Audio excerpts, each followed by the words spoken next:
Video बघत असलेल्या प्रत्येकाला महाप्रपंचतर्फे तेजस तुंगारचा सप्रेम जय शिवराय, सप्रेम जय श्रीराम. वराडकार डॉक्टर लक्ष्मणराव देशपांडे हे नाव महाराष्ट्राला सुपरिचित आहे. वऱ्हाड निघाले लंडनला हे नाटक बघितलेलं नाही, हा एकपात्री प्रयोग बघितलेला नाही असा महाराष्ट्रातला एखादा विरळाच व्यक्ती असेल किंवा ह्याबद्दल ऐकलं नसेल असा एखादा विरळाच व्यक्ती असेल. अनेक जण तर महाराष्ट्रामध्ये असे आहेत जे वऱ्हाडचे प्रयोग देखील करतात. अनेक जण असे आहेत जे अनेक एकपात्री स्पर्धांमध्ये वऱ्हाड निघाले लंडनला या एकपात्री प्रयोगातले काही प्रसंग सादर करतात. त्यातलाच एक प्रसंग आहे जो वऱ्हाडकरांनी अत्यंत सुंदररित्या सादर केलेला आहे की वंश मध्ये बोलणं सुरू आहे आणि मंदा नावाचं कोणीतरी एक कॅरेक्टर आहे जी खूपच पुशारक्या मारते. तिच्याबद्दल वंश बोलतात, ही नेली प्रत्येक गोष्टीचं क्रेडिट घेते. त्या दिवशी घरामध्ये सत्यनारायण झाला, माझ्यामुळे घरामध्ये सत्यनारायण झाला, माझ्यामुळे घरामध्ये सत्यनारायण झाला. आता शेतामध्ये हरभरा आला, त्याचंही क्रेडिट हिलाच, माझ्यामुळे हरभरा टारारूवर, माझ्यामुळे हरभरा टारारूवर. आता त्या भाऊजींना पोरग झालं, बोला, आणि प्रेक्षकांमध्ये हसा, शिट्ट्या, टाळ्या. मित्रांनो, हा प्रसंग तुम्हाला सांगण्यामागचा एक उद्देश वेगळा आहे. हे सांगण्यामागचं कारण वेगळं आहे. ते असं आहे की समाजामध्ये असे अनेक जण असतात जे कर्तृत्व शून्य असतात, करत तर काहीच नाही, पण क्रेडिट मात्र सगळं स्वतःला घ्यायचं. प्रत्येक गोष्टीचं क्रेडिट स्वतःला घ्यायचं. कुठलीही चांगली गोष्ट घडली तर ती माझ्याच मुळे घडलेली आहे, मी होतो म्हणून ते घडलेलं आहे, असं काहीसं क्रेडिट घेण्याचा प्रयत्न अनेक जण करतात. आता ही एक वृत्ती आहे आणि स्वभावाला औषध नाही असं म्हणतात.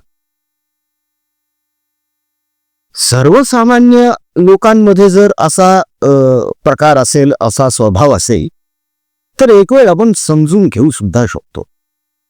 मात्र राजकीय नेत्यांमध्ये जर अशी वृत्ती असेल तर that's it not acceptable boss, that's not acceptable. अशीच वृत्ती आणि असाच स्वभाव त्या मंदासारखा आपल्याकडच्या एका तरुण नेत्यामध्ये आहे, ज्याला अनेक जण महाराष्ट्र राज्याचा भावी मुख्यमंत्री समजतात, किंबहुना तो महाराष्ट्र राज्याचा भावी मुख्यमंत्री व्हावा अशी स्वप्न देखील बघतात. काय आहे ह्या युवा नेतृत्वाचं नाव? आदित्य उद्धव ठाकरे. त्या मंदाप्रमाणेच आदित्य ठाकरे यांना सुद्धा घाणेरडी सवय लागलेली आहे की प्रत्येक गोष्टीचं क्रेडिट स्वतःकडे घ्यायचं. एक तर स्वतःकडे घ्यायचं, नाही तर त्या गोष्टीचं क्रेडिट पप्पांना द्यायचं, म्हणजेच उभाठाणा उद्धव बाळासाहेब ठाकरे यांना. खरं तर मध्यंतरी राज ठाकरे यांनी यांच्यावर खूप जहरी टीका केली होती. ती टीका अशी की यांना बाळासाहेब ठाकरे यांचं स्मारक बांधायचं होतं. खरं तर ते स्मारक शिवतीर्थावर बांधता येऊ शकलं असतं. अनेक जण मोकळ्या मनाने तिथे जाऊ शकले असते, बाळासाहेबांच्या समाधीचं दर्शन घेऊ शकले असते, स्मारकाचं दर्शन घेऊ शकले असते, आपल्या भावना व्यक्त करू शकले असते. मात्र यांनी तसं केलं का? नाही. ह्यांनी बाळासाहेब ठाकरे यांच्या स्मारकासाठी जागा कोणती निवडली? तर महापौर बंगला. आता हा महापौर बंगला यांनी का निवडला? कारण हा यांना आवडला. एक तर टोले जंग आहे, विस्तीर्ण परिसर आहे, शिवाय समुद्र किनारी आहे. बरं, ह्या महापौर बंगल्यामध्ये महापौरांऐवजी हेच ठाकरे जाऊन बसायचे आणि कोट्यावधी रुपयांच्या गाड्यांची रांग लागलेली असायची. साहजिकच कोट्यावधी रुपयांच्या गाड्या मराठी माणूस तर काही घेणार नाही. मग या गाड्या कोणाच्या? अर्थातच बिल्डरांच्या. मुंबईमध्ये मराठी बिल्डर किती आहेत? नगण्य. त्यापैकी किती जणांकडे कोट्यावधींची गाडी आहे? क्षुल्लक. गुजराती, मारवाडी, बिहारी, युपीवाले, हे जे सगळे व्यावसायिक आहेत, यांच्या या सगळ्या गाड्यांच्या रांगा तिथे लागलेल्या असायच्या. हे आम्ही सांगत नाही आहोत, हे आमचे शब्द नाहीत. हे दस्तूर खुद्द राजसाहेब ठाकरे यांचे आहे आणि भर सभेतून राजसाहेब ठाकरे हे बोललेले आहेत. महापौर बंगला यांना आवडला आणि म्हणूनच तो बळकवायचा म्हणून बाळासाहेब ठाकरे यांचं स्मारक त्या महापौर बंगल्यामध्ये बांधावं असा यांनी अट्टहास केला. ठीक आहे, मुंबईचे राजे समजतात हे स्वतःला, करूही शकतात बाबा, काय सांगता येतं. देवेंद्र फडणवीस यांची जर कृपा नसती तर मातोश्री 2चा FSI वाढवला गेला नसता.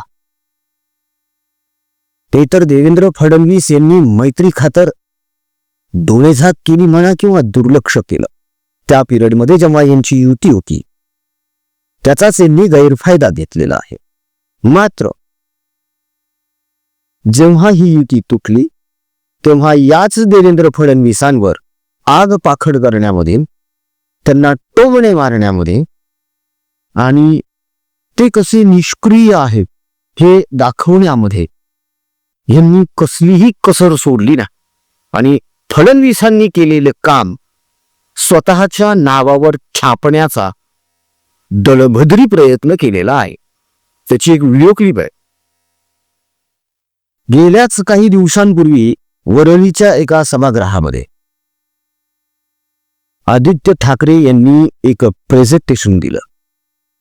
का तर आता आगामी ज्या महानगरपालिका निवडणुका होणार आहेत त्यामध्ये उबाठा कार्यकर्त्यांनी लोकांपर्यंत जावं आणि सांगावं की बघा बघा आपण किती कामं केलेली आहे.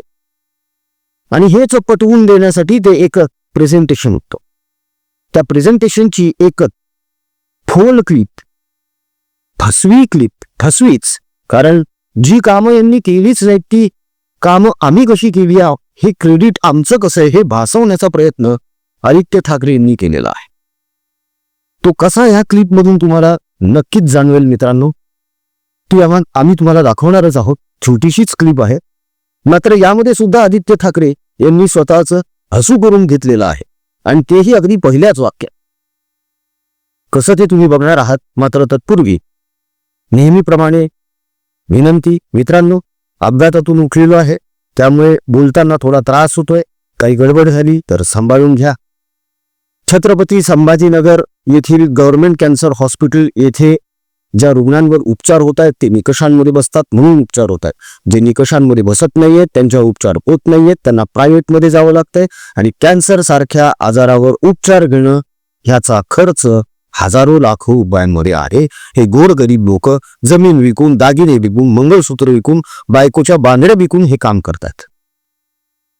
यांचे नातेवाईक रस्त्यावर झोपताय, 2 वेळचं अन्न यांच्याकडे नाहीये. प्रभू श्रीरामाच्या आशीर्वादाने आपण एक संकल्प केलेला आहे. जे निकषांमध्ये बसत नाहीये त्या रुग्णांचा उपचार व्हावा, त्यांच्या औषधांचा खर्च व्हावा आणि त्यांच्या नातेवाईकांसाठी 2 वेळच्या अन्नासह ऊन, वारा, पाऊस, थंडी यापासून संरक्षण व्हावं म्हणून एक छोटंसं शेल्टर त्यांना मिळावं.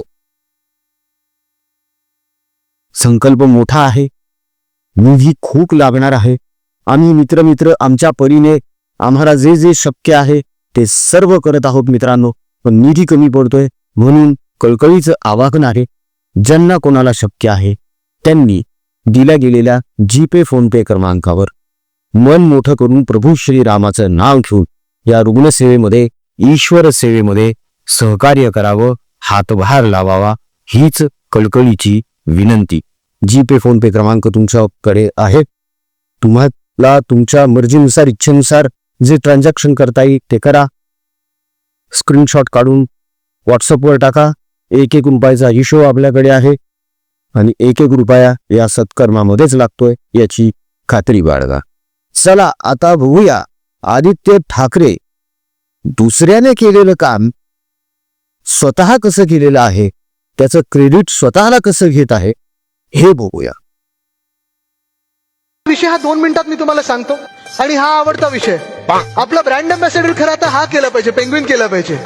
कारण मी प्रत्येक वेळी जेव्हा समोरून मला भाजपवाले सांगतात की तुम्ही पेंग्विन आणलं किंवा पेंग्विन, मी म्हणलं चला मी पेंग्विन बद्दल बोलतो, तुम्ही आणलेल्या चीताबद्दल बोला. क्या बात है सर, क्या बात, ये बात है. आता सगळ्यात महत्वाचा विषय कोस्टल रोड. जे मी आजचा कार्यक्रम घेतला त्याचं कारणच हे आहे. अरे देवा, ये गडबड आहे बाबा.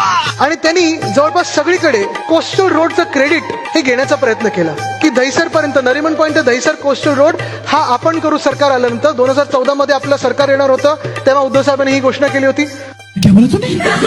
तर 2014 मध्ये आपलं सरकार येणार होतं, तेव्हा उद्धव साहेबांनी ही घोषणा केली होती. जे मला मुद्दामून सांगायचं तुम्हाला, कारण तुम्ही इथून बाहेर निघाल्यानंतर पहिला दिसणार तो कोस्टल रोड, तो आपण केलेला आहे. पहिला दिसणार तो कोस्टल रोड तो आपण केलेला आहे. चला तुमको पागल कुत्ते का गाड़ी उठा के ले जाएगा बता रहे हैं हम. पण आज मी हात जोडून भाजपला एकच विनंती करत आहे. मुंबईत अनेक कामं आम्ही केलेली आहेत, ती कामं लोकांसमोर आहेत. अच्छा, हमको सिखा रिया है. ती कामं कोणी केलेत हे मुंबईकरांना माहिती आहे. मग बीडी असेल, कोस्टल रोड असेल, धरणं असतील किंवा सगळी जी उद्यानं असतील, अजून काही काही झू वगैरे, हे सगळी कामं आम्ही केलेत. तुम्ही आमच्या कामाचं क्रेडिट घेऊ नका आणि आम्ही तुमच्या कामाचं क्रेडिट घेणार नाही. हे आपण तंतोतंत पाळलेलं आहे आतापर्यंत. और अभी तो रुको, क्लाइमैक्स अभी बाकी है. तुम्ही मला सांगा, कंटाळले नाहीत ना? जे सांगतो ते पटतंय ना? कारण हे तुम्हाला जाऊन पुढे सांगायचंय प्रचाराच्या वेळी. Smart India, fit India, hit India, skill India वगैरे जे काही त्यांनी केलं त्याचं क्रेडिट आपण घेतलंय. मुख्यमंत्री साहेब, तुमच्या सगळ्या ज्या फेल्ड स्कीम्स आहेत त्याचं आम्ही क्रेडिट घेतलेलं नाहीये. तुम्ही आमच्या कामाचं क्रेडिट घेऊ नका. एक बात बता रे, वो कागज तूने चोरी किया ना? चोरी किया ना? प्रेझेंटेशन दिलं, ते प्रेझेंटेशन पण चोरलं आपलं. स्वतःचं काही ठेवलंच नाही या धुरंधरनी. तो साला बहुत नीच आदमी रे. म्हणून मला अभिमान वाटतो. महाराष्ट्रामध्ये अशा चुत्या लोकांना स्थान नाहीये. मजा आया और मैं ये जो मजा है हिंदुस्तान के हर व्यक्ति को देना चाहता हूं.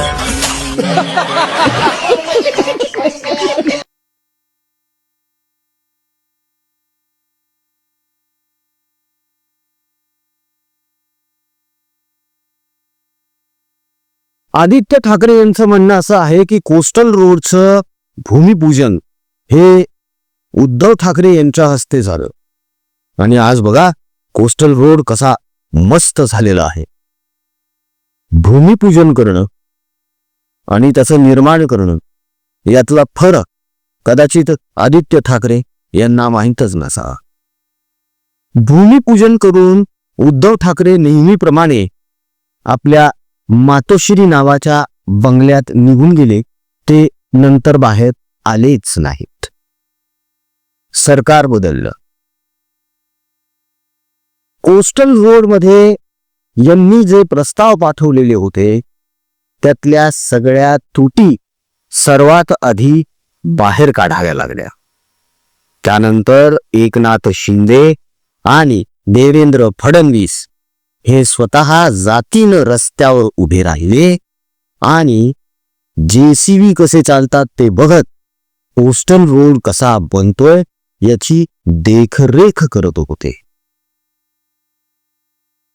कोस्टल रोड हा महायुतीच्या कार्यकाळामध्ये बनलेला आहे. आदित्य ठाकरे म्हणतात की तुम्ही मला पेंग्विन म्हणता ना. हो, मी पेंग्विन आहे. चला, मी आणलेल्या पेंग्विन बद्दल आपण बोलूया. तुम्ही आणलेल्या चिट्ट्यांबद्दल तुम्ही बोला. अहो, तुम्ही आणलेले पेंग्विन जे आहेत ना,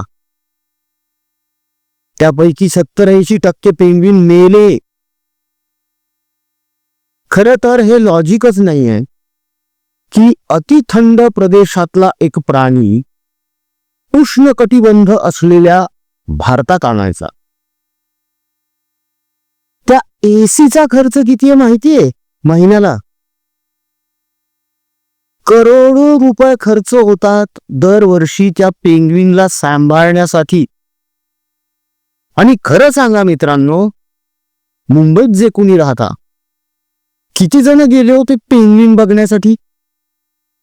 किंवा महाराष्ट्रभरातून पेंग्विन बघायचा हा असं म्हणून किती जण गेले? किती जणांनी बघितले ते पेंग्विन? आणि असा कितीसा रेव्हेन्यू जमा झाला त्या पेंग्विन मधून? अहो, यांना राणीची बाग व्यवस्थित करता आली नाही आणि हे डिंग्या मारतात कोस्टल रोडच्या. यांना मुंबईच्या रस्त्यांवरचे खड्डे बुजवता आले नाहीत आणि हे टीका करतात सिमेंट रोडवर. ह्यालाच म्हणतात दुसऱ्याने केलेल्या कामाचं क्रेडिट घेणं. म्हणजेच ती मंदा जशी बोलायची ना, वराड निघाले लंडनला मध्ये, माझ्यामुळं हरभरा टरारूवर, माझ्यामुळं हरभरा टरारूवर, तसं हे म्हणाले माझ्यामुळे कोस्टल रोड सुंदर, माझ्यामुळे कोस्टल रोड सुंदर. समृद्धी महामार्गाचं क्रेडिट घ्यायला चालले ते लोक. अहो, समृद्धी महामार्गाला विरोध करणारे तुम्हीच ना. शक्तीपीठ महामार्गाला विरोध करणारे कोण? तुम्हीच. आज मेट्रोच्या नावानं तुम्ही म्हणताय, त्या मेट्रोला विरोध कोणी केलाय? यांनीच केला ना. मुंबईमध्ये जे ब्रिज बनले, जो अटल सेतू बनला, याला सुद्धा विरोध कोणी केला? यांनीच केला ना. सगळ्यात महत्वाची गोष्ट मित्रांनो, अरबी समुद्रामध्ये जे छत्रपती शिवाजी महाराज यांचं स्मारक बनायचं होतं, ज्याचं भूमिपूजन, जलपूजन पंतप्रधान नरेंद्र मोदी करून गेले होते, ते अजूनही बनलेलं नाही आहे. सर्वसामान्य लोक अजूनही प्रश्न करतात की काय झालंय, अशी काय गडबड झाली की अजून हे स्मारक बनलेलं नाहीये. तर त्याचं कारण असं आहे की याच उबाठा गटाचा जो वकील आहे अफीम सरोदे, याने पंतप्रधान जलपूजन करून गेल्या गेल्या कोर्टामध्ये पिटिशन टाकलं. पर्यावरणाचा हवाला देत स्थगिती आणली. आणि कोणाच्या काळामध्ये आणली? जेव्हा उद्धव ठाकरे मुख्यमंत्री होते आणि आदित्य ठाकरे पर्यावरण मंत्री होते. यांना जर इतकाच पुळका आहे छत्रपती शिवाजी महाराजांचा, तर पर्यावरण मंत्री असताना आदित्य ठाकरे यांनी असीम सरोदे यांनी उपस्थित केलेल्या प्रश्नांना उत्तर देत पिटिशन वापस घ्यायला का नाही लावलं? त्या पलीकडे जाऊन उद्धव ठाकरे यांनी असीम सरोदेचे कान का नाही उपटले की अरे मूर्खा, ज्यांच्या नावावर आपण आजपर्यंत राजकारण करत आलेलो आहोत, ज्यांच्या नावावर आज आपण 3-3 मातोश्री बांधल्या आहेत, त्यांच्या स्मारकाला तू विरोध करतोय. बरं, या गोष्टीवर हे अजूनही बोलायला तयार नाही. बरं, आता उद्या समजा देवेंद्र फडणवीस, एकनाथ शिंदे आणि अजितदादा यांच्या नेतृत्वाखाली कोर्टामध्ये लढा दिला गेला आणि हा लढा जर महायुती जिंकली आणि अरबी समुद्रामध्ये छत्रपती शिवाजी महाराजांचं भव्य स्मारक निर्माण व्हायला सुरुवात झाली की लगेच हे ठाकरे बापले पुढे येणार आणि त्याचं क्रेडिट घेणार की बघा बघा आमच्या पुढेच पिटिशन वापस आलं, आम्ही सांगितलं असीम सरोदेला की पिटिशन वापस घे म्हणून, आणि म्हणून असं झालेलं आहे. आम्ही जर नसतो तर हे गहू छपलेलं नसतं. काहीही झालं चांगलं की त्याचं क्रेडिट स्वतःला घ्यायचं आणि वाईट घडलं की ते लगेच ढकलून द्यायचं देवेंद्र फडणवीस, अजित पवार आणि शिंदेंवर. अजितदादा आणि देवेंद्र फडणवीस यांच्यापेक्षाही या ठाकरेंना शिंदेंचा जास्त राग आहे. काम करणारा माणूस आहे, हो काम करणारा माणूस आहे. जेव्हा इरसाळवाडीची घटना घडली तेव्हा अर्ध्या रात्री चिखल तुडवत डोंगर चढत माणूस वर जाऊन लोकांची मदत करत होता. वर्षभराच्या आतमध्ये उद्ध्वस्त झालेली घरं परत बांधून दिलेली आहेत आणि पक्की बांधून दिलेली आहे. उद्धव ठाकरे दौरा करण्यासाठी जेव्हा कोकणात गेले होते, वादळ आलं होतं जेव्हा, हाकलून दिलंय बायकांनी तिथल्या, त्याचे सुद्धा व्हिडिओ आहेत. मग त्याचं क्रेडिट घेणार का आदित्य ठाकरे की आम्हाला गावकऱ्यांनी हाकलून दिलं?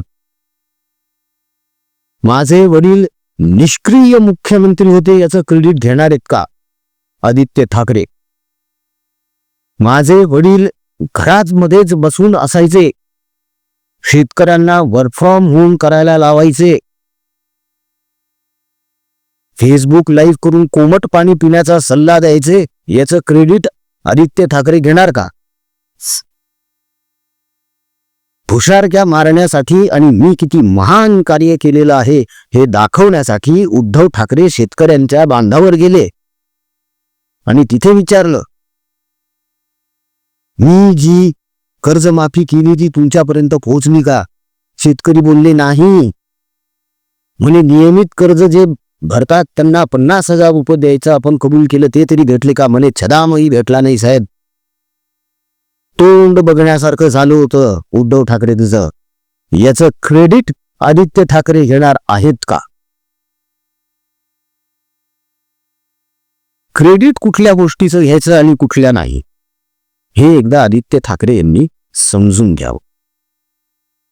पुढे जाऊन आदित्य ठाकरे असं म्हणतात की आम्ही जे काम केलंय त्याचं क्रेडिट तुम्ही घेऊ नका आणि तुम्ही जे काम केलंय त्याचं क्रेडिट आम्ही घेणार नाही. अहो महायुतीवाले तर तुम्ही केलेल्या कामाचं क्रेडिट कधीच घेणार नाहीत, घेऊच शकत नाहीत. आणि त्यांनी जर घेतलं तर महाराष्ट्रातली जनता चपलेनं तुडवेल यांना सुद्धा.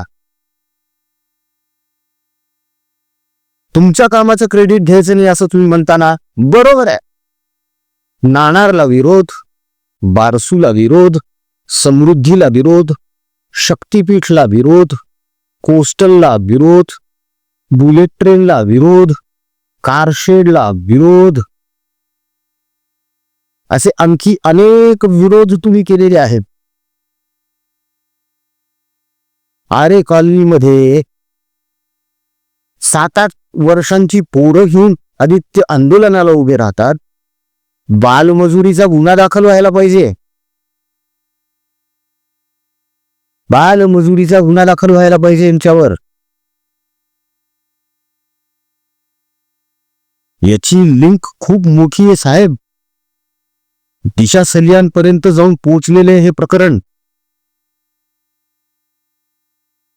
कारण त्या एका पार्टीमध्ये सुशांत सिंग राजपूत याने दत्तक घेतलेली जी अनाथाश्रमातली मुलं होती ना, छोटी छोटी, ती त्या पार्टीमध्ये वापरली जात होती विचित्र पद्धतीने, विक्षिप्त पद्धतीने, विकृत पद्धतीने. सांगायला लाज वाटते. तिथे हे सगळेजण उपस्थित होते, डिनो मोरिया, आदित्य, सगळेजण. तो संदीप दिशा पण तिथे होती. दिशानं हे बघितलं डोळ्यांनी की सुशांतच्या अनाथाश्रमातल्या मुलांचा असा वापर होतोय, इथे गैरवापर होतोय.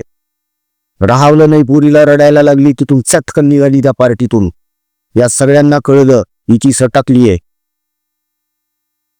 आणि मग पुढे काय झालं? Rest of the history. प्रकरण अजून चालूच आहे, संपलेलं नाही आहे.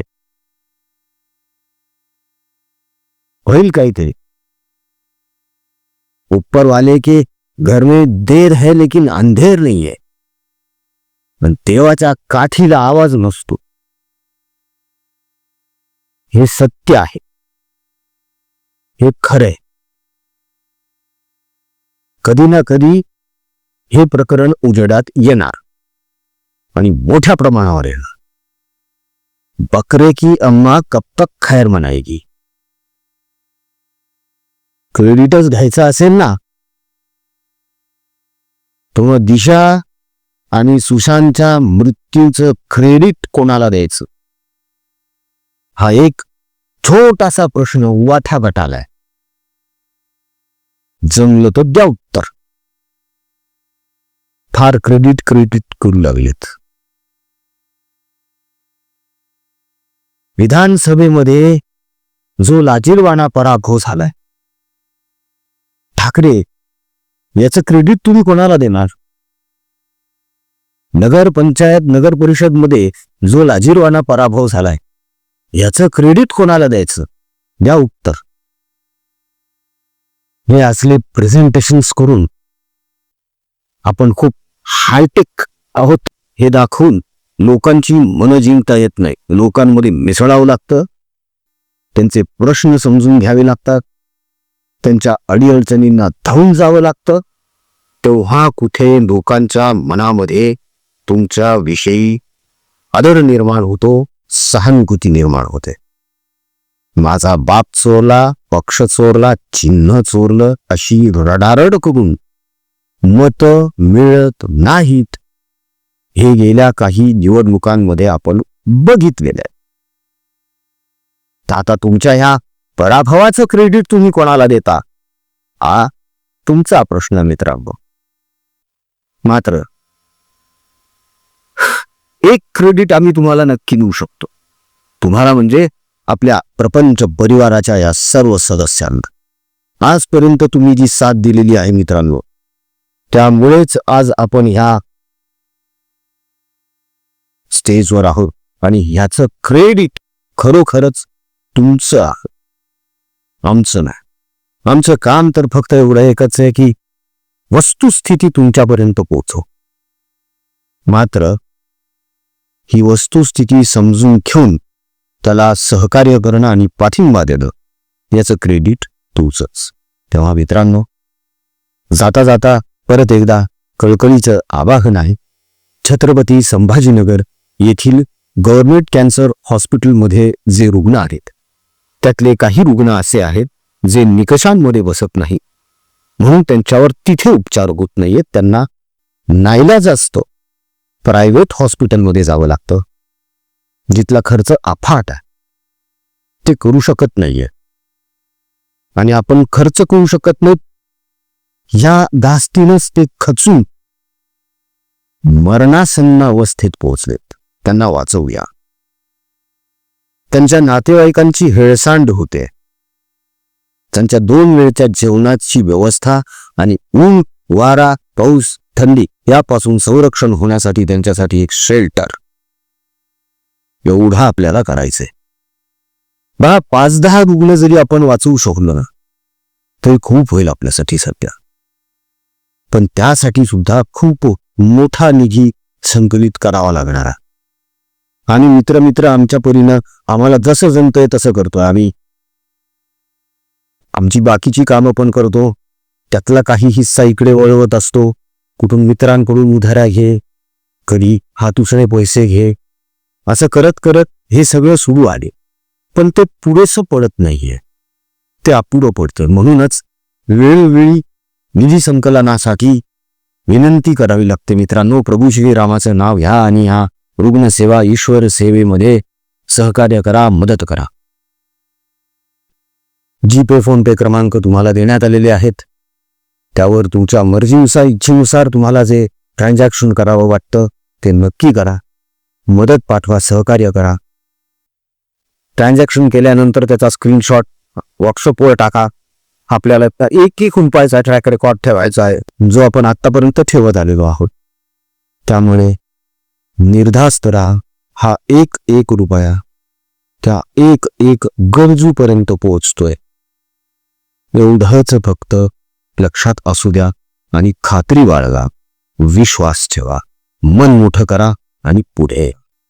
आजचा व्हिडिओ कसा वाटला कमेंटमधून नक्की कळवा. आमचा कमेंट बॉक्स तुमच्या प्रतिक्रियांसाठी आतुरतेने वाट बघत असतो, तेव्हा पटापट कमेंट्स करायला सुरुवात करा. राजकीय बातम्या, राजकीय घडामोडी, राजकीय अपडेट्स रंगतदार पद्धतीने जाणून घेण्यासाठी बघत रहा महाप्रपंच. पुन्हा भेटूया पुढच्या व्हिडिओमध्ये. जय हिंद, जय महाराष्ट्र, वंदे मातरम, जय शिवराज, जय श्रीराम, जय शंभूराजे, जय भगवती मा.